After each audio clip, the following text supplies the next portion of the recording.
In the beginning of practice, you're often saying it from the standpoint of, God, please show up. I'm not feeling it. It's just like Jackie was describing it. You wake up today, I didn't sleep well last night. My heart is kind of closed. So you're saying your mantra. Suppose it's Ram, Ram, Ram. You're saying Ram, Ram. Please, Ram, show up. You showed up before, or Ram Dass said it showed up for him, or it talks about it in the book. Please show up. And when you do that with enough passion, with enough courage, then a relationship begins to form. And the mantra then is a love affair between you and Ram, or you and the mother, or whoever it is, that there's this juicy thing going on.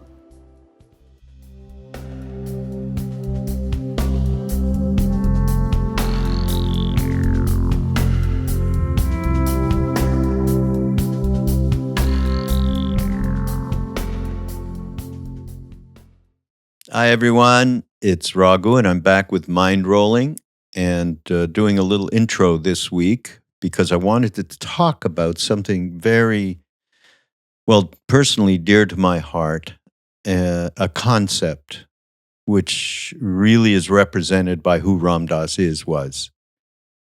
And this week we did a live stream.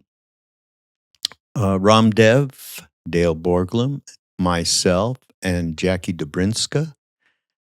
And we had a whole bunch of people, 600-700 people tuned in while we chatted about the concept of heartfulness.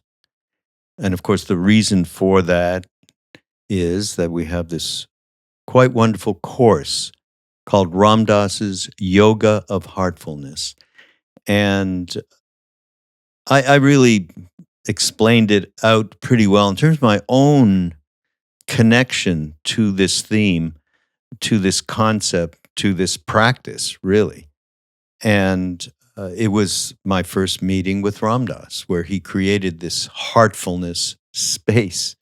At least it was the first time that, of course, I had no idea about that term, but it was the first time that I had really opened up to a trust that I had not experienced prior to that, except maybe when I was a baby and with my mother and that kind of unconditionality, which is a big part of it. So I just felt that the talk that we had between the three of us was really edifying and had some great truisms, some great truths that came out while we were talking.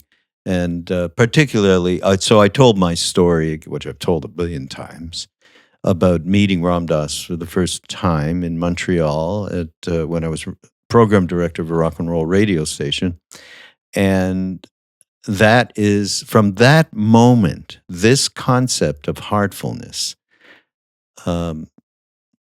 which I'm so glad that it came up, and Jackie came up with the idea, because we wanted to do something around yoga of the heart, which is our tradition. And so, but this, to me, more properly, it was a better container, shall we say. It more properly considered what that means, heart yoga. And so I wanted to share this with the Mindrolling audience because I think it's really useful. And since we're all about balance, and that's what I love to talk about, whatever can contribute to a day-to-day better balance in our lives is I'm down for. And by the way, this course, of course, features Ram Dass's talks, both from before he had the stroke and after. So there's some things in there that I don't think we've really shared much of. And I'm talking now with the hat of Love Serve Remember Foundation and ramdass.org So there's some really interesting pieces from Ram Dass post-stroke that were filmed and recorded in Maui at the retreats that we did there while he was alive. But it's not.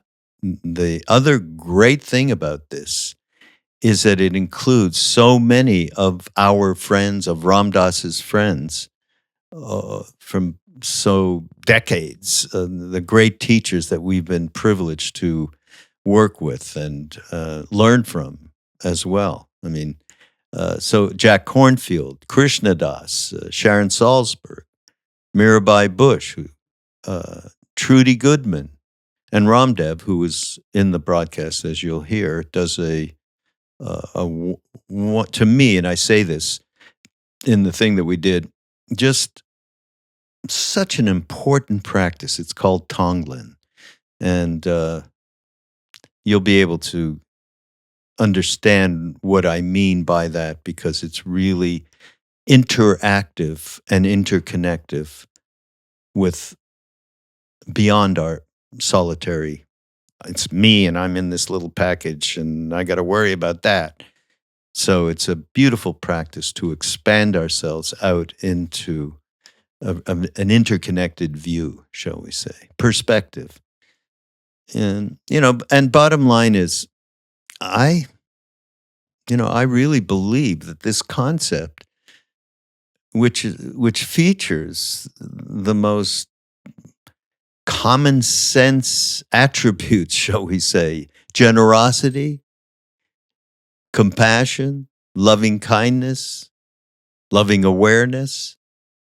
These, to me, these are the things that you understand. Wow, we do want to be transformed so that we can change our hearts out of the isolation and separation and protectiveness and defense mechanisms and so on. We can do it. We really can. And then we can, Ram Dass's whole thing was how to change your heart and then radiate to everyone that you bump into in life. And then we have a chance to maybe make a little bit of a dent in the polarization that we're living in. So this is the Heartfulness course. It's just go to ramdas.org/heart, and you'll be taken to a page which explains it all out in terms of what all the different topics are and who's involved. And there's also live each week, live teachers just talking about the particular flavor of the week, shall we say, the theme of the week. And they include Mirabai Starr and Jai Uttal. And Jai Uttal is also in the course, telling this fantastic, his telling of the Ramayana. It's really sweet, really sweet. And who else is there? Krishnadas and I are going to do something one of the weeks. And God help me, I'm forgetting who the fourth person is. But it's all up. That's the point, though. It's all up on ramdas.org/heart. So just go there. And Nina Rao, it's Nina. My God, how could I forget Nina in that moment? But again, ramdas.org/heart. And thank you for being here. And I hope you get something out of this, what I thought was a really great kind of panel thing that we did the other night. This is Raghu at Mindrolling on Be Here Now Network, and stay tuned. Welcome. We're so glad you're here. We're in this thing called Satsang, sacred community, with other people whose hearts and compasses are pointed towards truth. And we're people who want to live with more heart in the world. And we gather in calls like this so we can share wisdom and hopefully better navigate this thing that Ram Dass called the human predicament, especially in these times. So tonight we're talking about the heartfulness as a way of life. And I think all of us here probably want a little bit more heart in this world, right? Heart in our politics, heart in our systems, heart in our lives and our interactions. But how do we begin? Sometimes we can touch it, Sometimes it feels far away. Sometimes our hearts feel dry. And tonight we hope to share just a few pieces of some things that we can do and just some of the aspects of all of that. But also know that this is just a small snippet because we're going to be offering a course that starts May 15th on the yoga of heartfulness. And we'll talk more about that later. But if you want to dive deeper into more practices and more lectures, that's something you can look into. So in the course, I wanted to bring something forward to this call because Ram Dass gives this disclaimer. He said it's a little absurd to be talking about heart trips because it's something that one feels or experiences. It's not something that we can necessarily conceptualize. And so we have all of these lectures. We're going to be talking tonight. But there's also this part of how we nourish that space through mantras, through practices, through just being together in love. And so tonight we will talk about it. It will be in our heads a little bit, but we'll also have some practices and we get to be in this thing called community. So to jump into community, if you haven't already, I see lots of you are saying hi in the chat, but go ahead and say hi in the chat. And if there is something sweet from your day, something that like brought that little bit of heart opening, put a word or two in. I would say like my cat snuggles, right? You can just put a couple of things and we can read that. Dance, nice. We've got sun's hugs, planting flowers, chirping birds. We've got someone coming from Puerto Rico, mockingbird singing. Nice. Oh, you're coming in so fast. Soft bed, playing in the garden. Collaboration. Yeah. Bears on the front porch. Love it. Coyotes. All sorts of good things. Rose quartz. Yeah, it's these small moments, right? These small moments that can really open our heart. So keep those coming. It's just nice to read them. I can just feel the body soften as those come through. And also know that as we go throughout the evening, you can ask your questions through that chat. Gina and JR are on the back end. They're amazing humans and they're here with us tonight. And they'll be sending me questions that I can ask RamDev and Raghu as we go through our evening together. So the logistics are we'll be spending about 75 minutes together. The first half, we'll have a panel discussion and then we'll go into a short practice. Then we'll open it up for Q&A. Because of how many people are here, you'll just type your questions in and I'll ask them. We'll try to get to as many as we can. I'll give you some more information about the course. And then if we have time, we might do another short practice. But you're not here to hear me. You're here to hear Raghu and RamDev. So if you don't know them, let me just take a few moments. Raghu, you probably have heard from like 200 episodes of Ram Dass is Here Now podcast. He spent about 18 months in India with Neem Karoli Baba and Ram Dass, and has been involved with music and transformational media, easy for me to say, since the early 70s. He was a program director at a radio station in Montreal. And then he collaborated with Ram Dass for the Love, Serve, Remember box set. And then in 1990, he launched Triloka Records, which is home to folks like Krishna Das and Jai Uttal, who, by the way, will be part of our course. And now he lives in Ojai, and he's the executive director of Love, Serve, Remember Foundation. He co-founded the Be Here Now Network. He has this amazing podcast called Mindrolling, and he produced a movie called Becoming Nobody, and all sorts of other things. RamDev is also known as Dale Borglum. He is a co-author with Ram Dass on The Journey of Awakening, a meditator's guidebook. He also founded and directed the Hanuman Foundation Dying Center in Santa Fe, New Mexico, which was the first residential facility in the U.S. to support conscious dying. He's been the executive director of the Living Dying Project in Santa Fe, and since 1986, also in the San Francisco Bay Area. And he's also an amazing human and meditation teacher and has been teaching since 1974. So really glad to have you here. I'm the Director of Education and Community for the Love, Serve, Remember Foundation, and I get to host the Ram Dass Here Now podcast these days. I'm also an inner spiritual minister and many other things. So with that, let's jump in. Sound good? Sounds good. Awesome. All right. So let's start with the obvious question. What is heartfulness? Okay, I'm going to go way back to when we started talking about doing this course, and the word heartfulness came up. Oh, wait, before I get into this, just call out to the person who John Coltrane made their day today. Okay, I just happened to see that because that made my day, because it made me think of him, and he was a Upa Guru, they call it in India. So thank you for reminding me. So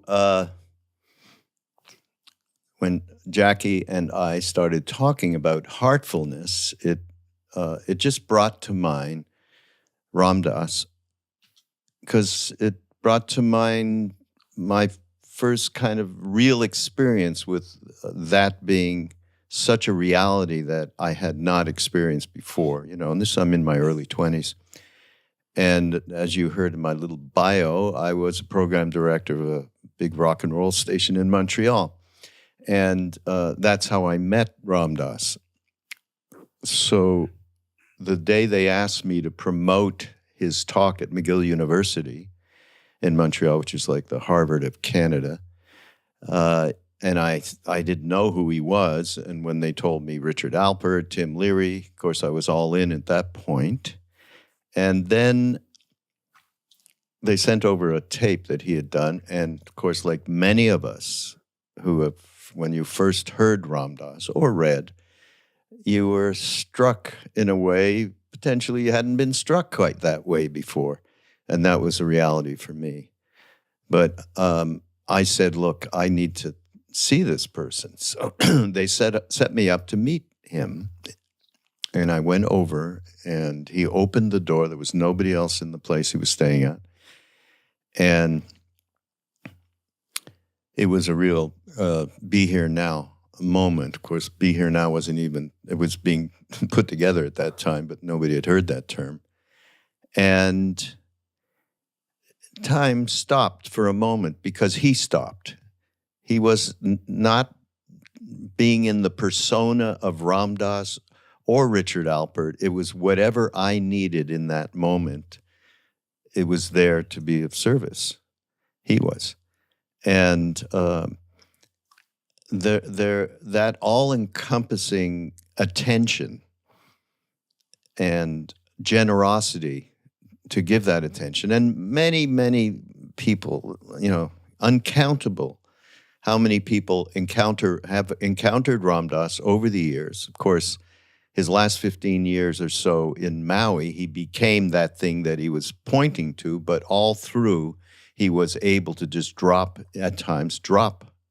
his identity. And you were the receiver of this really wonderful, warm, loving, generosity. And that happened to me in that moment. And I just started to think about it.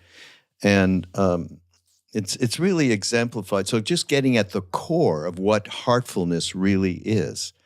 At one point, I was with RamDev the year he died. I was staying there for a couple of months.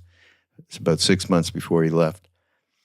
And I just said to him, Maharaji Neem Karoli Baba told you, do not talk about me in the West. Why did you do that? You can't, there was a way in which I was jiving him a little bit, but in another way, I wanted to hear what he had to say. And he said, I could not share this precious jewel that I had found. And it was like an impulse for him. And he very much lived that impulse most of the time in an extraordinary way. The empathy, the compassion that he could display was profound. Again, especially at the end of his life. He was extraordinary. And so it just, all of the things that you think about in terms of what is heartfulness, it's, compassionate caring, loving kindness, non-judgmental view, perspective. giving full attention. In that moment when I first met him, he gave complete attention. Simone Weil, the writer, says the most generous thing that you can do for another person is pay attention, listen. And so these qualities were very much in evidence. And so when, Jackie, you said, yeah, heartfulness, I went, really? What's heartfulness? And then, as I went through thinking about all of the components of heartfulness, I thought of these qualities, and yes, how important are they today for us, really?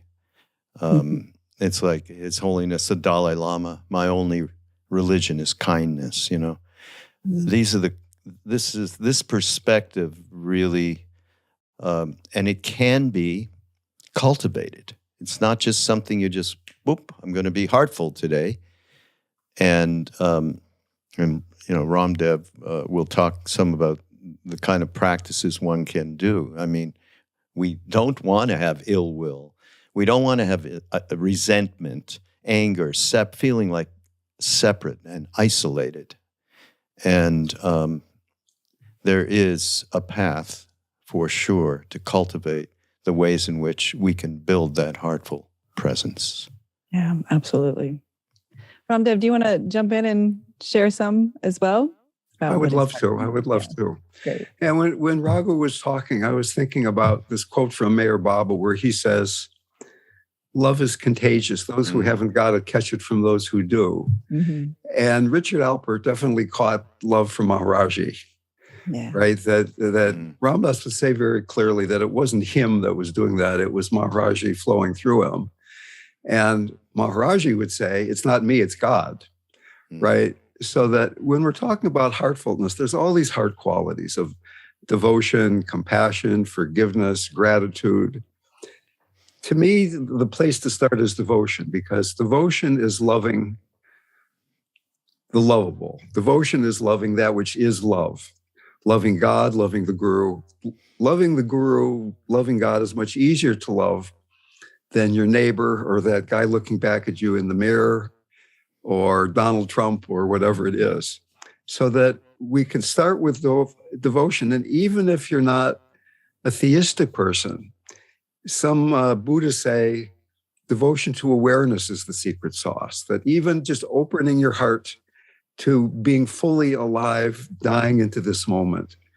Let me read this one poem that showed up in my emails just yesterday. And it's Rumi. And he says, if I have made any mistakes in this life, if all I have made is all these mistakes and you, God, are my only right, that is enough for me. You are the only meaning of my ruined, wrecked life. At the time of my leaving this world, if they ask me, what did you do? I will answer you, and that is enough for me. So for me, the place to start is loving God, loving awareness, loving what doesn't change.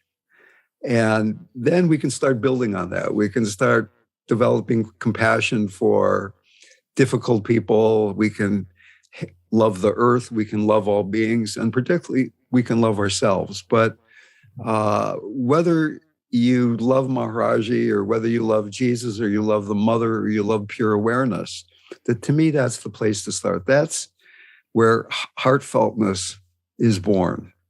For me, meeting Maharaji, of course, changed my life. But ever since then, it's been a journey of integrating that one moment of seeing the complete possibility and bringing it into a busy life and a job and relationships and parenting and all the other things. So Suzuki Roshi said, the most important thing is finding the most important thing. And the more I think about that, the most important thing is letting your heart break open. How willing are you to be destroyed by radically surrendering into the heart, becoming nobody? The famous movie produced by Raghu. We become nobody by going there through our heart, right? And in the beginning, there's I'm loving you. But when we go into love enough, there's no I and there's no you. There's just love. Yeah. So I love this. And I love how you were saying about loving God, whatever word anyone wants to use, whatever concept everyone wants to use around like, how do we nourish the heart as we practice loving the thing we love, whether that's God or whatever. And one of the things that comes to mind when you say that is how hard and dry sometimes and like tight our hearts can feel. And so even that practice can feel a little like speaking Greek. Like, what do you mean love God or love the mother? And there's this like idea of the little things, like really paying attention to the little things of like what we did in the beginning of the sweet moments of your day and how just that little piece can like open the heart a little bit. And I'm curious if you want to speak into like the sort of tight hearts we walk around with quite often. Well, Thomas Merton said, love and prayer are learned in the hour when prayer becomes impossible and the heart turns to stone.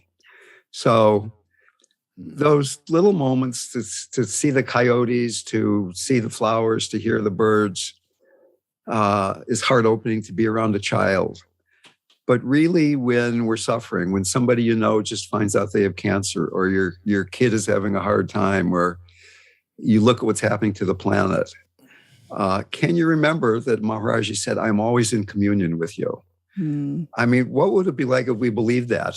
What would it be like if in this moment where we're sitting here, we're talking, people spread all over the planet having this conversation, that we're kind of making love with God in this moment, God talking to God. And it seems like I'm over here and you're over there, and I'm a man and you're this person and you're that person.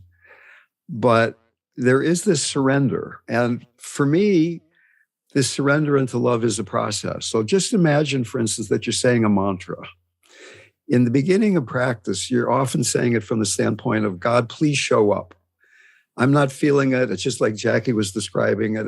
You wake up today, I didn't sleep well last night. My heart is kind of closed. So you're saying your mantra. Suppose it's Ram, Ram, Ram. You're saying Ram, Ram. Please, Ram, show up. You showed up before, or Ramdas said it showed up for him, or it talks about it in the book. Please show up. And when you do that with enough passion, with enough courage, then a relationship begins to form. And the mantra then is a love affair between you and Ram, or you and the mother, or whoever it is, that there's this juicy thing going on. And the heart then begins to reveal how spacious it is, how connected it is. It's vast as the sky. It's boundless. And in that boundlessness, then the tantric possibility that it's all the mantra, that Ram isn't out there, that in India, they say that the person who's saying the mantra and the sound of the mantra and Ram itself are the same thing. So that imagine when you're saying Ram, you're not pointing to Ram. You're not asking Ram to show up. You're not in a relationship with Ram, but Ram is being created, fully manifest each time you say the word. It's a very different relationship with love, with God, than in the beginning where you're saying, please show up. So that right now, Ram. And that's it. I mean, that's complete. You know, we did a satsang here yesterday, and I was just recalling, because we were doing Ram mantras, how Neem Karoli Baba Maharaji, he used to do Ram on his digits. Ram, Ram. It was constantly going on, just Ram, Ram, Ram. It's not like he didn't need to do anything. There just wasn't anything else to do. What else is there to do? Except having that go on. And by the way, I just want to also speak to Neem Karoli Baba. And we obviously many of us have a relationship directly with him.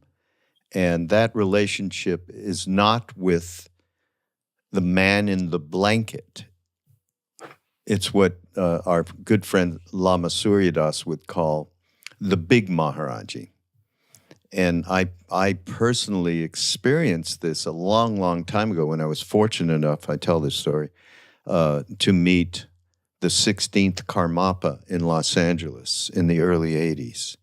And as I got, it was called the Black Hat Ceremony, and he would, there was a silk scarf he would put on you. It was a ceremonial thing. And I got about 10 feet away in a line as people were approaching him. And when I got, like I say, about 10 feet away, I got this wave of, and I cannot describe it, it was, to me, I understood it to be no different than sitting with Maharaji, Neem Karoli Baba. And I fully got in that moment how this was nothing to do with the body. And of course, Maharaji himself said, the guru is not external. So anyhow, when we speak to it, as RamDev was doing a little earlier, it's not something that people need to think, I need to have this particular being as my focus in terms of a guru. It's beyond that. All of them are, and as Maharaji said to us, as soon as we got to him in India, there's only one. There is only, sub-ek is the Hindi word for it. Ram and Hanuman, Christ, Buddha, Krishna, Muhammad, all one. So yeah, I just want to be clear when we're speaking to that. And as Ramana Maharshi said, God, Guru, and Self are one. Mm-hmm. It's from that place of surrender into, not from a place of, that picture of the man in the blanket. One day we were with Maharaji. One day we were with Maharaji, and somebody had their journal there, and Maharaji saw the journal, and there was a picture of him in the journal. And he said, "Who's that picture?" And the person said, "Oh, that's you, Maharaj." He says, "Nay, that's Buddha." That was right. Me and Krishna Das. Okay, see, well, you just stole that story. You can have it back whenever you want. I just want to take a brief moment. If people, I want to make sure, like, there might be a lot of new people here. And so I'm just curious. I was mentioning that. Yeah, I'm just curious. Like, I don't know if you can raise your virtual hand. Like, this is like brand new to you. This talk of like Maharaji and Neem Karoli Baba. No? Okay. Oh, we got a couple. Yeah. Okay, great. This is helpful. We're not trying to sell gurus here. No. So, there's so much to say. You all said it very well.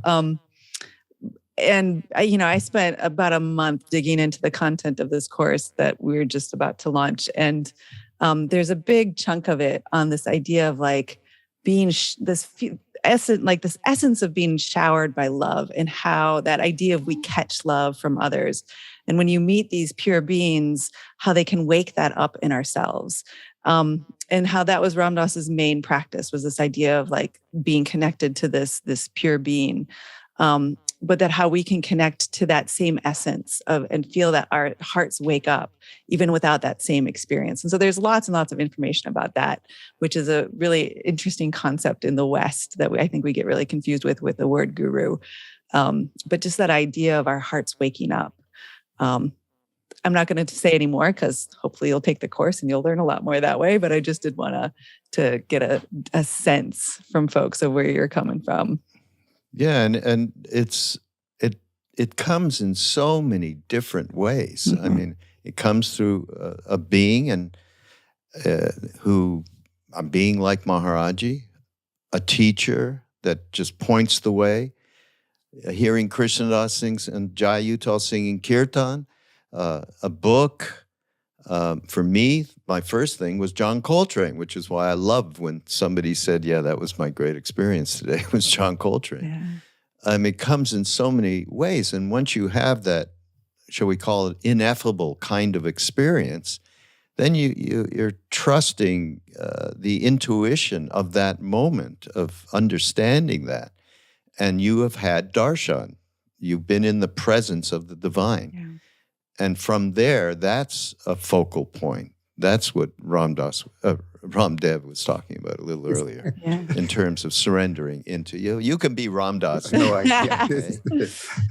And we need these touch points, right? Like whether it's singing kirtan or listening to Ram Dass's, podcast, and that being touched by something, and like this idea that we come from these deficiency models, right? So many of us forgotten. We were never told. We were never reflected that we are love itself, that we are children of God, however you want to say that. And so it's like we get so caught in that the layers that were put on top of us that we learn that we forget. And we need these like touch points. Satsang, can help us remember, but especially these practices too can help us remember. So I'm curious if you want to talk a little bit about the practices that can help like nourish that sense of heart. So in the beginning there, Jackie, you were saying, what do we do when the heart's a little closed? And I was saying that devotion is a great place to start, but then it almost immediately leads to compassion. Compassion is the open heart meeting suffering. Compassion is not an emotion. Compassion is a state of being. It's not one directional toward one person. It's toward all beings, including yourself. And what blocks compassion, what makes compassion difficult, what makes opening the heart difficult is grief. Mm-hmm. Everybody in this room is grieving. Maybe nobody close to you has died lately, but we've all lost a lot during the course of a lifetime. Rumi has this marvelous, marvelous quote where he says, grief is the garden of compassion. And until we can begin to love, have compassion for our own woundedness, then the woundedness of other people is going to be unbearable. Yeah. And to begin to open our hearts to the place where we feel angry, where we feel inadequate, where we get caught in our emotions, getting to that tantric stage where we're practicing from a place of abundance rather than a place of lack and poverty is going to be extremely difficult. So that a lot of the work of spiritual practice, the transformational stage, is really being able to have an open-hearted compassion for the parts in you and me and everybody that we see as not perfect. And that we're all these twofold beings, that on one hand, the place that Maharaji saw in me, that he kept seeing me as whole. I remember one day we were with Maharaji and Ram Dass was having a really hard day, and he came to Maharaji and said, I'm so impure. And Maharaji looked up his sleeve and he said, I don't see any impurity. And Maharaji kept seeing me as whole and pure, and I started believing it, although it was harder to believe that he was seeing it in the guy next to me because he was such a jerk, but I won't say who that was. Okay.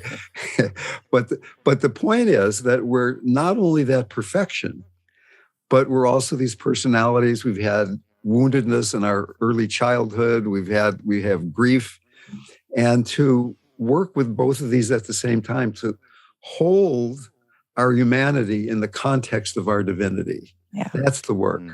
And I mean, even when we're talking about Ram Dass, in the beginning, he was really connecting to Maharaji as the guy in the blanket. And toward the end of his life, it was becoming nobody, being just loving awareness.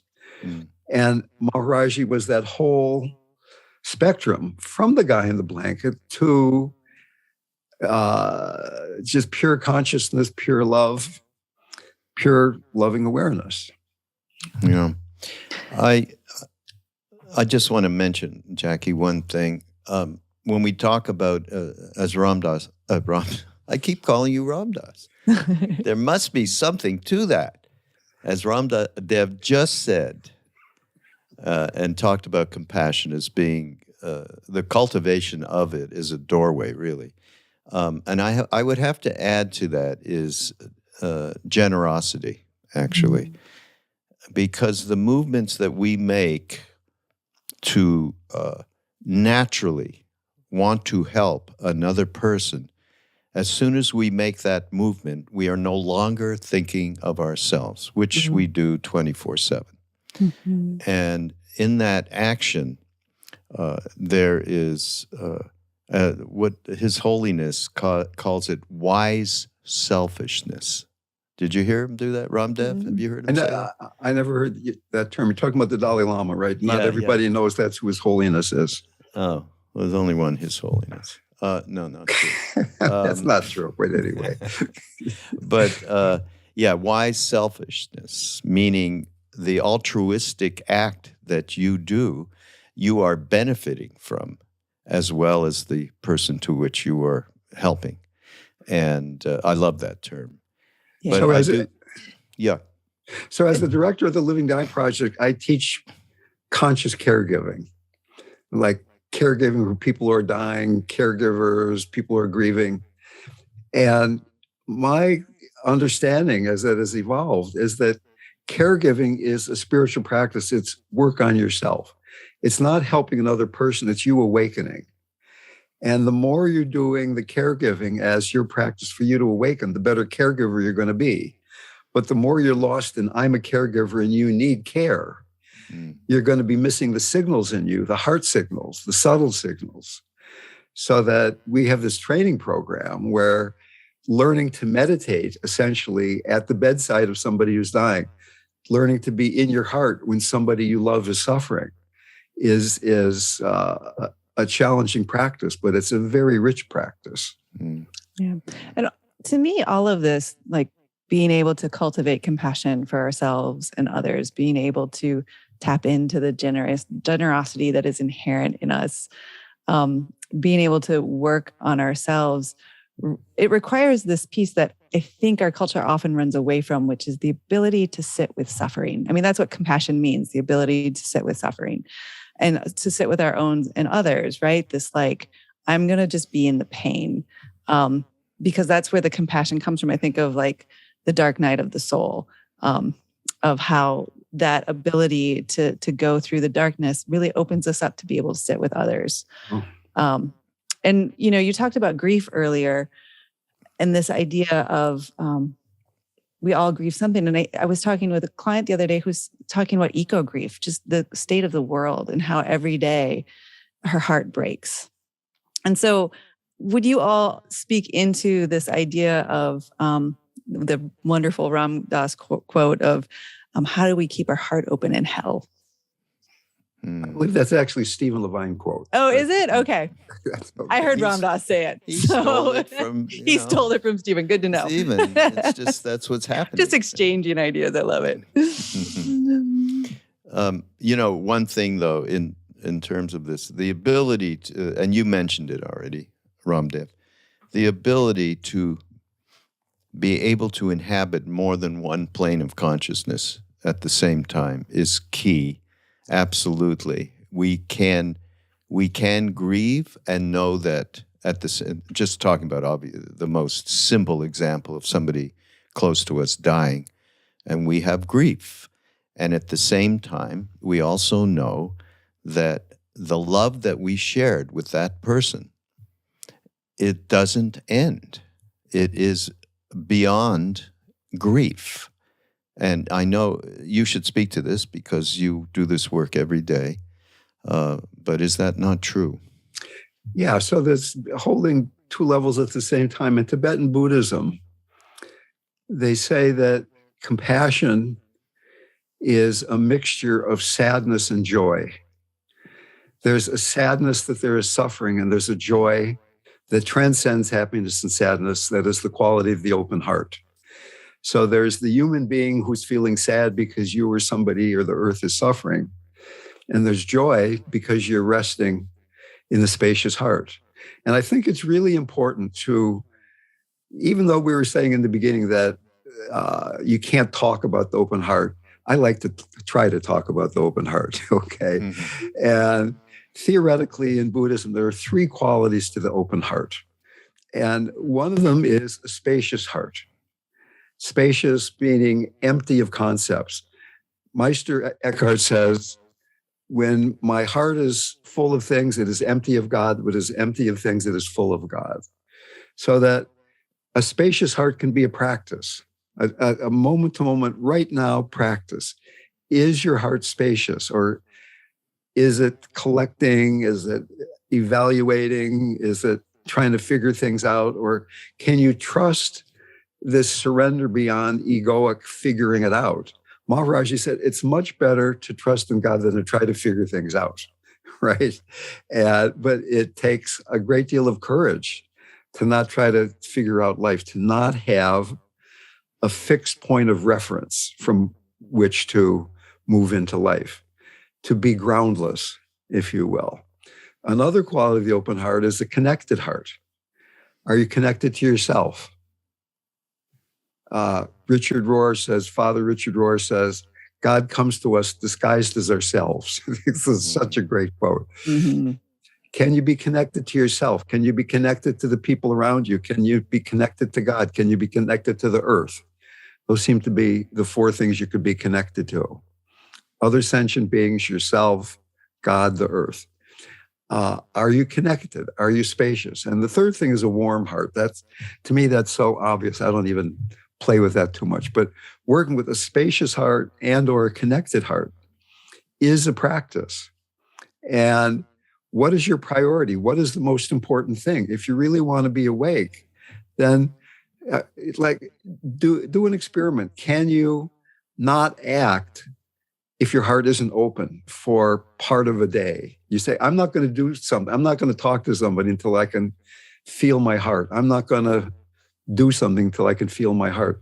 Maybe you won't do too much talking and moving, but you'll see the places where there's grasping, where there's a sense of inadequacy. And almost all this grief, almost all of this place where our heart isn't open is coming from a feeling of inadequacy, of guilt, of shame, of fear.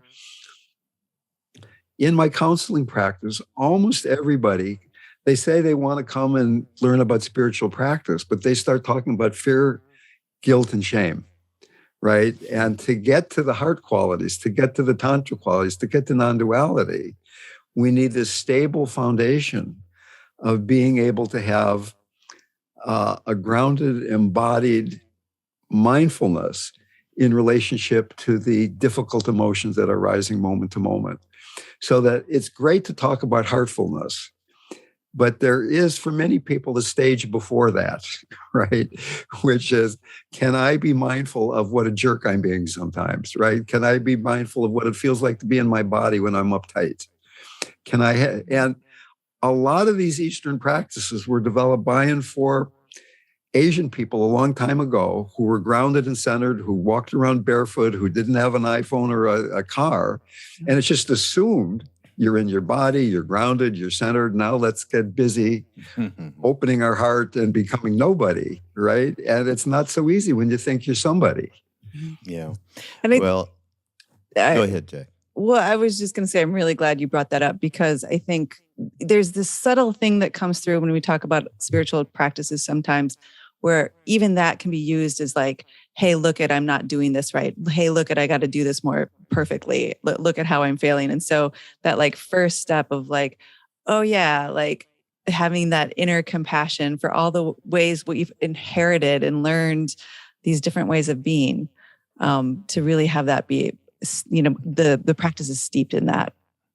I was just going to say, within this concept of heartfulness, and within what we put together in this course with Jackie, is a definitively mindfulness practice. Without that, it's very difficult to address the kinds of things that we, as RamDev, you just enumerated. I got it. You got my name right. Great. Yes. We've only known each other for 70,000 years.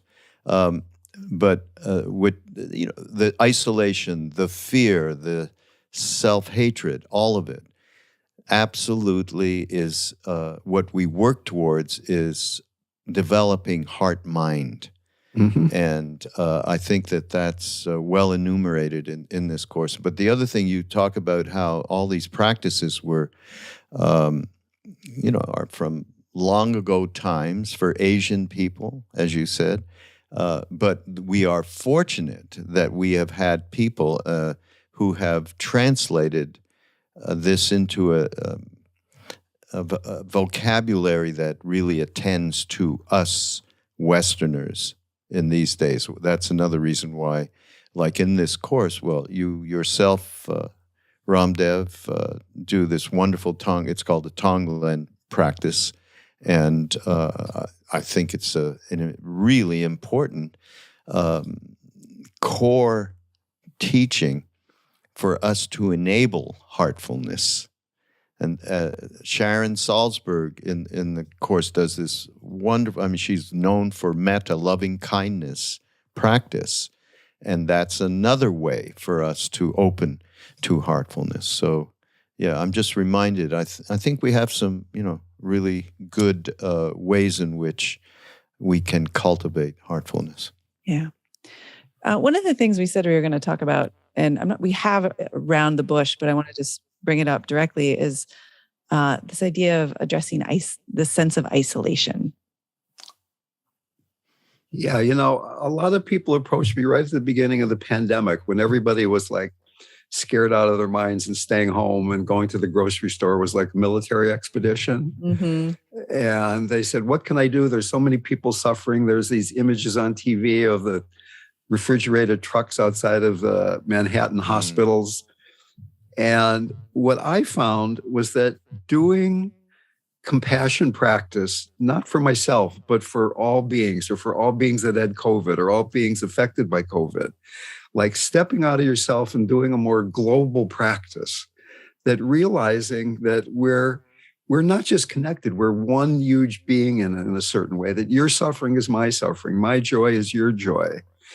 And Raghu was just talking about generosity, and there can be generosity of heart, where instead of I'm going to get more mindful so I can be happier and I can suffer less, which is a great thing to do, to balance that at times also with I'm going to take in the suffering. I'm going to be with the suffering of everybody right now who is scared out of their minds in the Ukraine, or all the babies who are hungry right now in the world, or whatever. There's always plenty of groups of people that are suffering unimaginable horrors.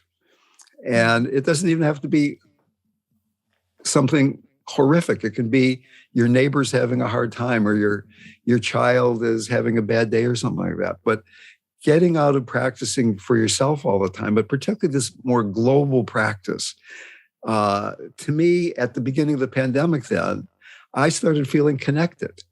And even though I was at home and the door was shut, I felt connected with the world more than I had before the pandemic in a certain way, because I was busy running around and doing this and doing that. And now I was there just opening my heart in a way that I had the space to do. Mm-hmm. Yeah. There's people raising their hands and stuff. Right. I also wanted to just add to that, this idea of, in almost all traditions, Maharaji said it all the time. You see it in mystical traditions. You see it in 12-step, of this idea of when you're really stuck in isolation and separateness, go serve others, which is what you're talking about, whether it's hospice or the soup kitchen or anything like that. So we do have about half an hour left. We weren't going to spend we're mixing it up. We got 2 into our discussion, so we're going to do a meditation at the end. But I do want to make sure that you, we're not going to be unmuting people, but if you have a question, you want to put it in the chat, we can ask it for you if that feels comfortable. And this one is coming from Tim Hawk. Where to go? Question for those who met Maharaji. What was it like being around him? Do you still feel that connection after he left his physical body? What is it that makes you still feel the validity and reality of this connection? Yes. We'll both respond and see what comes. Yeah. Go ahead. You go first. Okay. Well, like I was saying before, there's these levels of saying a mantra of need and relationship and tantric. It's all God.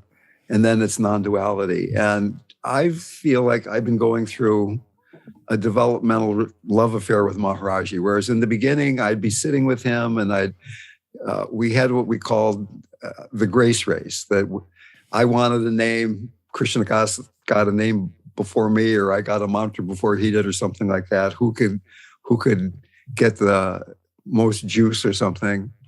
And that was coming out of a sense of inadequacy. Maharaji was the perfect spiritual parent, the perfect grandfather, if you will.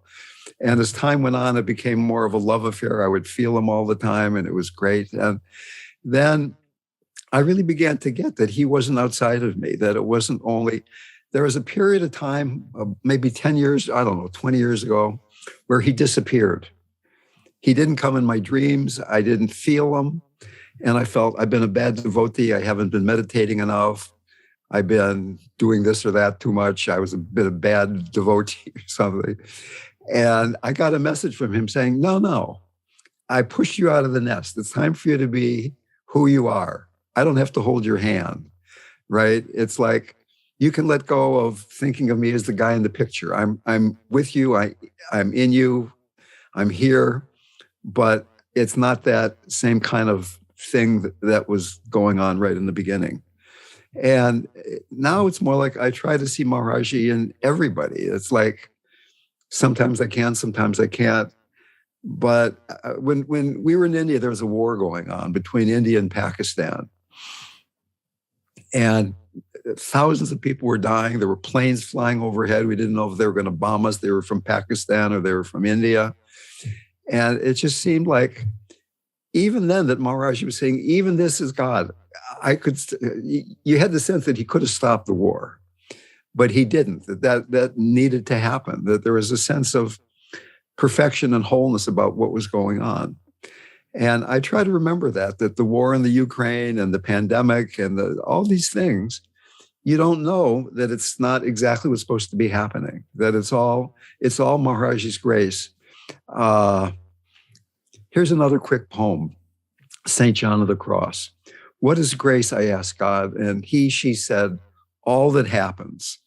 Then she added, when I looked perplexed, could not lovers say that every moment in their beloved's arms was grace? Existence is my arms, though I well understand how one can turn away from me until the heart has wisdom. Existence is my arms, says God. That all of this is Maharaji. It's Maharaji's big form, as you were talking about. Yeah. I think many of us say one word that is across the board what it was like when we first, especially when we first met Neem Karoli Baba, and that's home. There was a complete sense of ease, of okay, I'm okay, of letting the breath out of all of this angst and stuff that we had been living with for us, it was the first 20 odd years or so of our lives. And then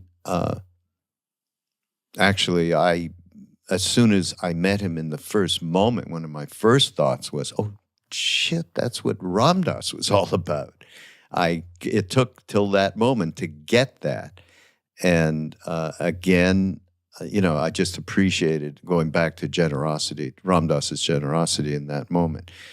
And we could talk about you absolutely knew that suddenly you were dealing with a being that wasn't dealing in polarity. There was no us and them. You understood that, and it was a very, very extraordinary experience.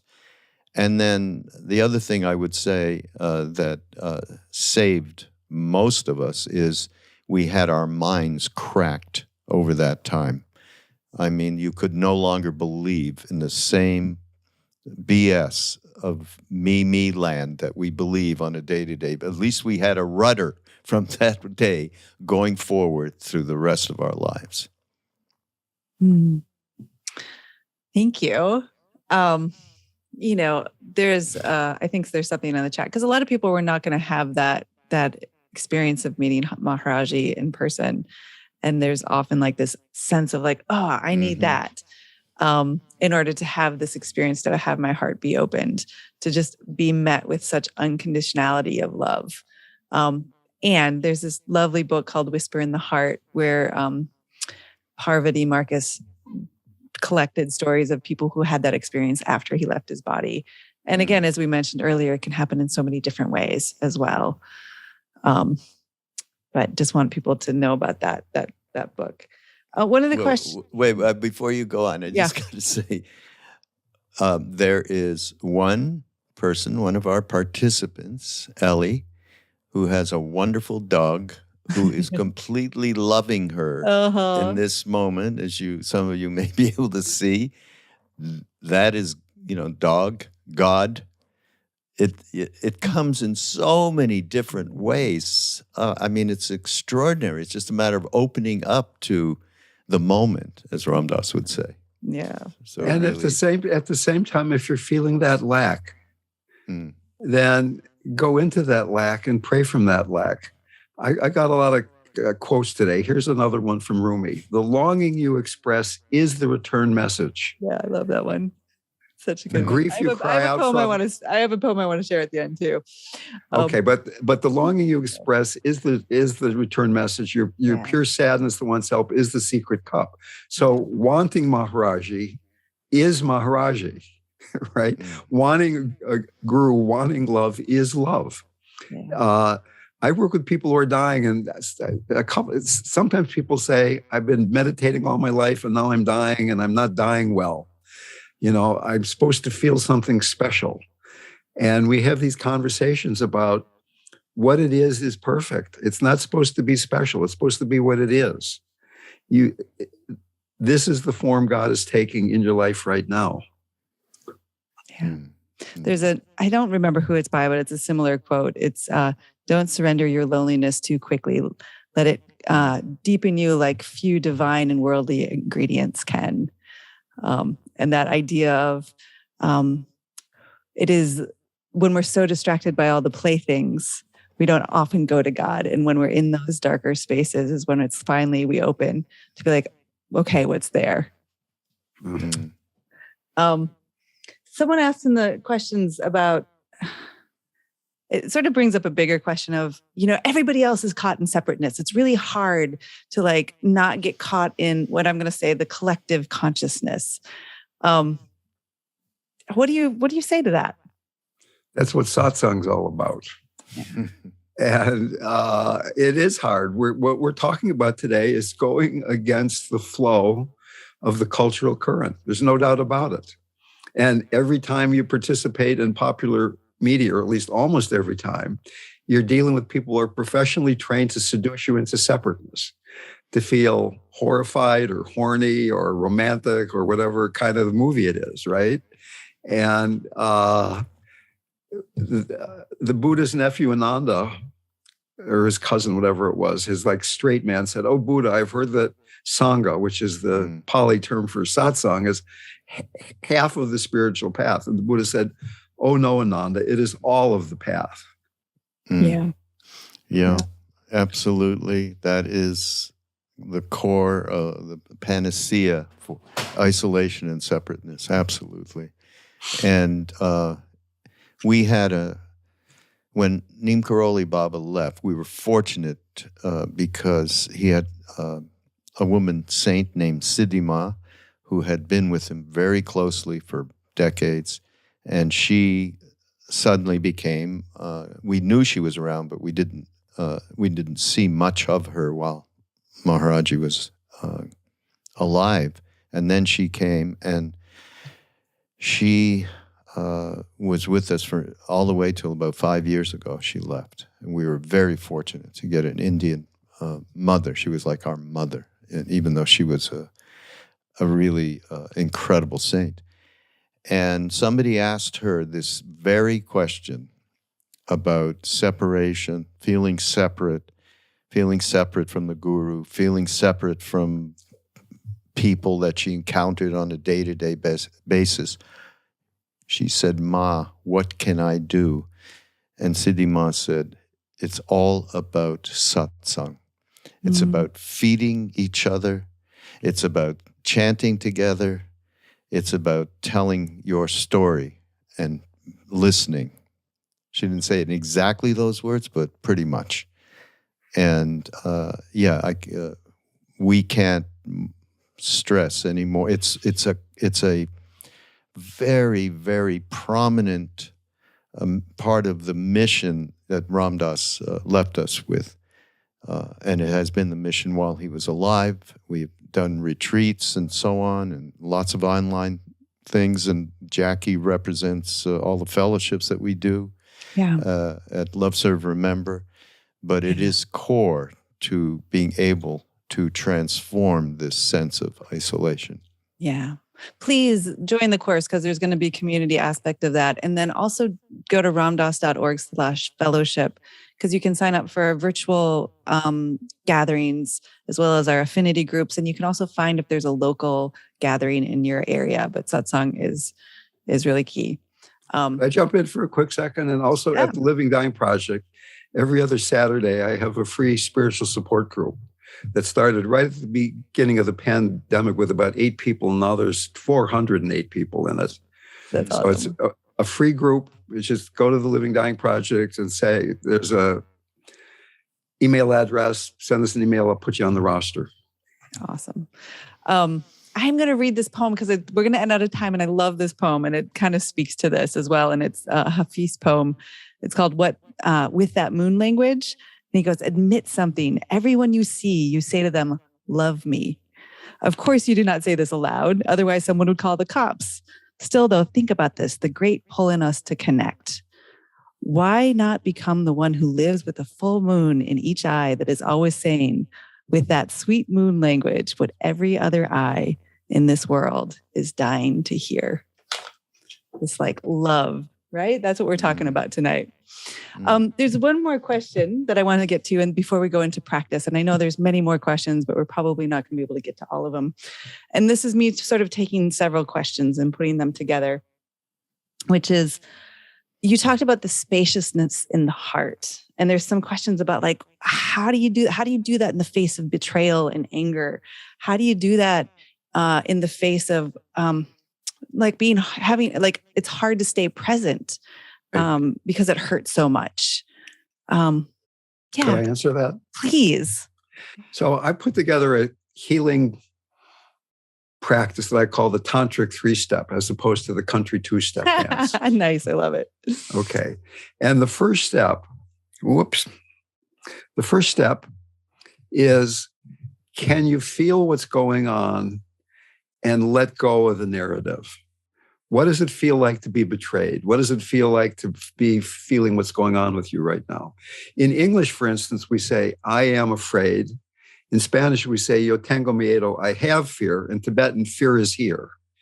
So just even being somebody who thinks and speaks in English, it's harder not to identify with the passing mind-body state.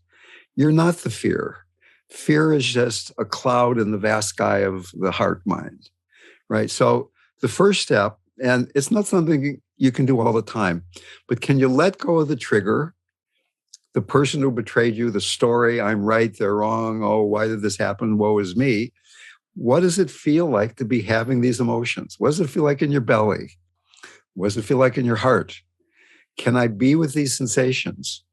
And then the second step, after you feel this, can I open my heart to what this feels like? It's not just being here now.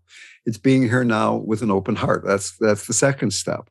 Can I have compassion for the place where I'm suffering because somebody betrayed me, as the example we're talking about? Can I open my heart? Can I feel spacious? Can I feel connected? Can I really feel mercy toward the part of myself that's having such a hard time? And the heart, as I said before, is boundless, it's spacious. And when the heart is perceived as boundless enough, the I thought, it still remains. But instead of being right in your face, it's just one little point. It's just, the ego is just one little thing. It's not who you are. And because of that empowerment, that the tantric step of you are the deity, that even this emotion is a manifestation of the guru, of the divine, of the mother. Like basically in Hindu Tantra, it's all the mother. Feeling betrayed is the mother, right? The mother isn't only this nice, sweet mother, it's also Kali and Durga who devours. So that we're learning to be with all the aspects of the mother. We're loving all the aspects of the mother. We're having this complete passionate love affair with all the aspects of the mother. And the only way to do that is to be with every emotion, every thought, everything that's going on. I would want to add, in terms of developing spaciousness of the heart, I know this is something that I personally deal with, that when I am wronged in any way, I know that one of the first major thing that comes up is righteousness. We are all, I'm right, they're wrong. We are back to that polarity, which is, a lot of what we're talking about with heartfulness.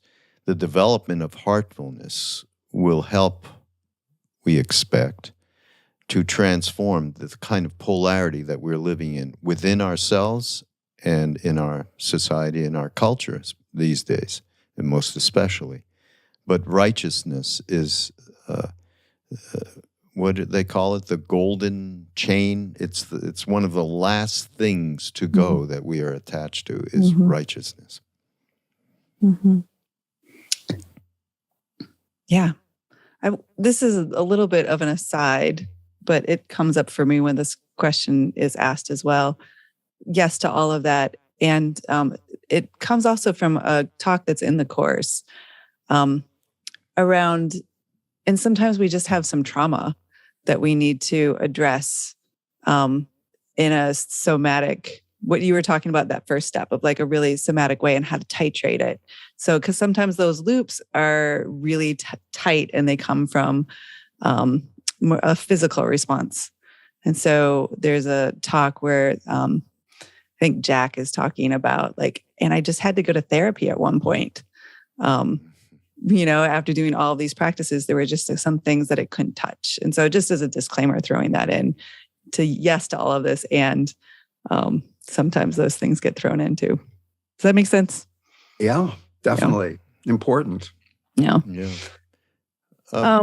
Why don't you say where to go? That's what I'm going to do. Totally. Okay, That's what's next. So we have about 10 minutes left. So RamDev is going to lead us in a meditation. But before we jump in, I really hope that you all will join in this incredible course. It's about 8 hours of lecture, and it's lecture of Ram Dass, pre and post stroke, and Jack Kornfield, and Krishna Das, and Mirabai Bush, and Sharon Salzberg. And then we have these 4 live calls with different teachers, including Mirabai Starr, Krishna Das, Jai Uttal, and Nina Rao. And then on Thursdays, we'll have practicums where we all get together and get to be in satsang together.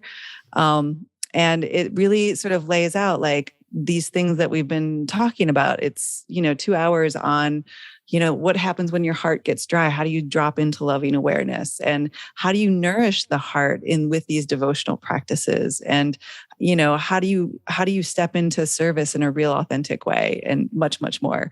So if you go to ramdas.org/heart, which is probably where you signed up for this, you will also find the course below it. And you can either just get the course itself, or you can sign up for our subscription where you get this course as well as the archived courses from many, many years. I think it's 11 courses.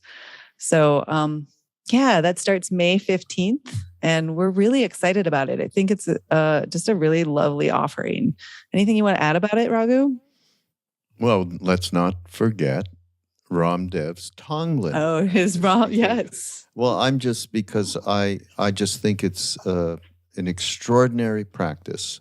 Yeah. Of transforming our own inner stuff and sending out positive vibrations. I agree. I think it's one of the more powerful practices, and it's in there along with a really sweet, sweet practice with Trudy Goodman and Sharon. Just it's yummy. So we hope we'll see you there. And with that, since we haven't got to a practice, let's make sure we do a practice together. So RamDev, would you take us into a heart yummy goodness practice? I'm not guaranteeing yummy. Heart yummy. I'm not guaranteeing yummy. I'm not a yummy kind of. I've been calling you Ramdas all night long. I know. And what was he about? Yum, yum, yum. That's Yeah, Yum, but yum. RamDev is actually the name of Shiva, by the way. Oh, not a whole lot of yum. Oh. So not so yummy. Anyway, at the end, do I just ring a bell and it's all done, or is there some closing remarks? I'll just, no, when you're done, ring a bell and then we'll just say goodbye to each other. Okay. Okay. Please find a comfortable position and bring your attention into your body.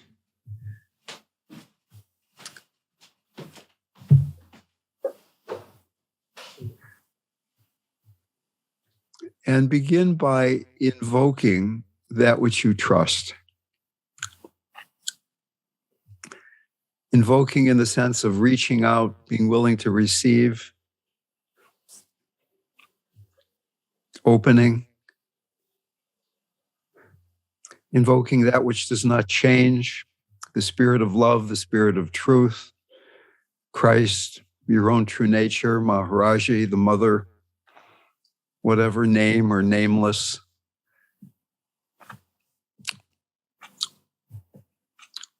You bring to this.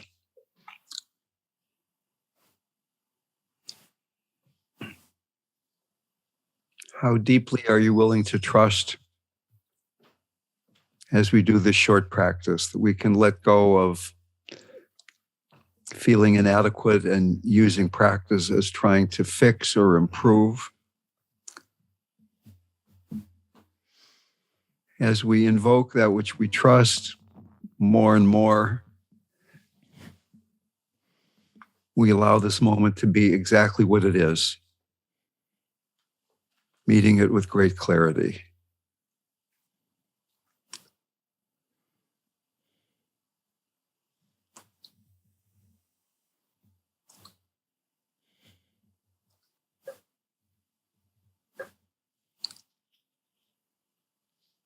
Regardless of the content, pleasant, unpleasant, neutral, just this.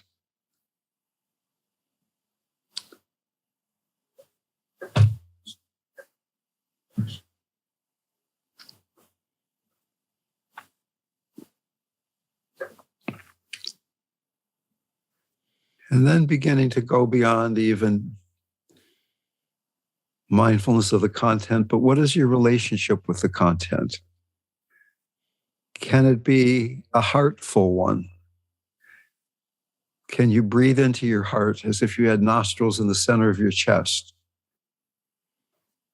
Breathing in love, compassion, breathing out boundlessness, breathing out in all directions, infinitely, in front and behind, to the right and left, above and below.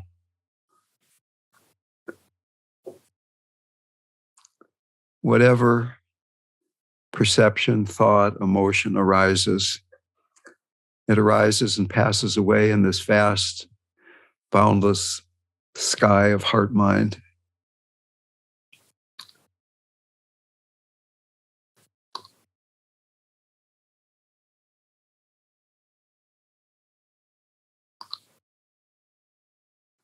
And when there is grasping, just notice the grasping and come back to being present through the heart. Compassion is learned in this very simple moment where you notice that you're caught in some slight judgment, some grasping. Can we come back to being present without criticism, but with mercy for ourselves? That the grasping itself is the gateway to a deeper heartfulness.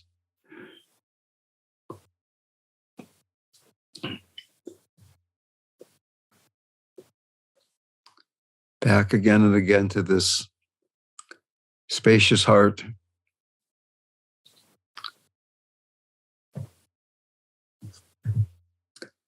A heart that's connected to that which you invoked.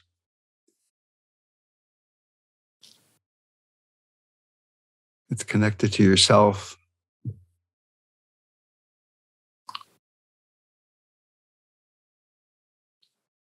beyond self-improvement.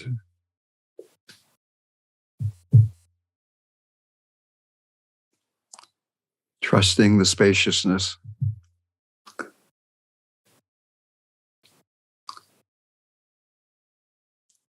A heart that's connected to all sentient beings, people and animals.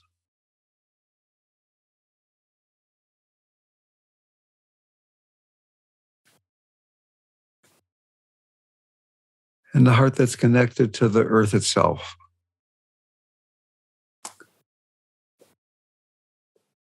Spacious heart, connected heart.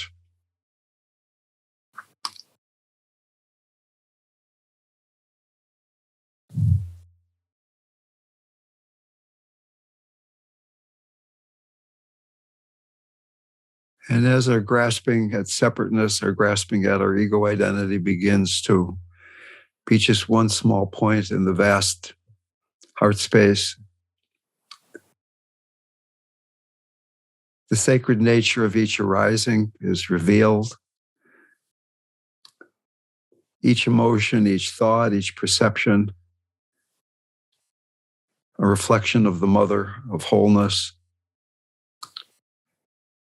beyond pure and impure.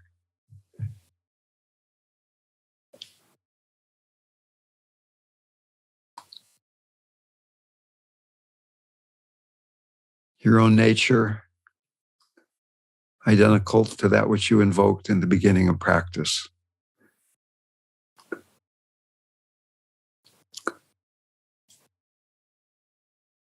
Not separate, not two.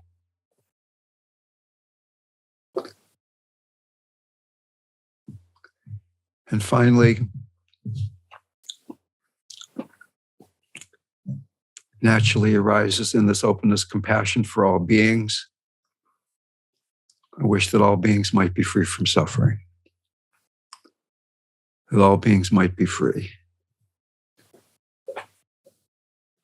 Coming back into your body.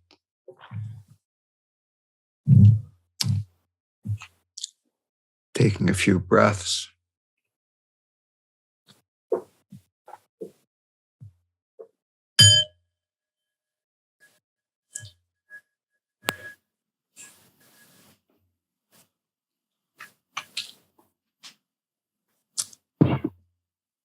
Thank you so much for that.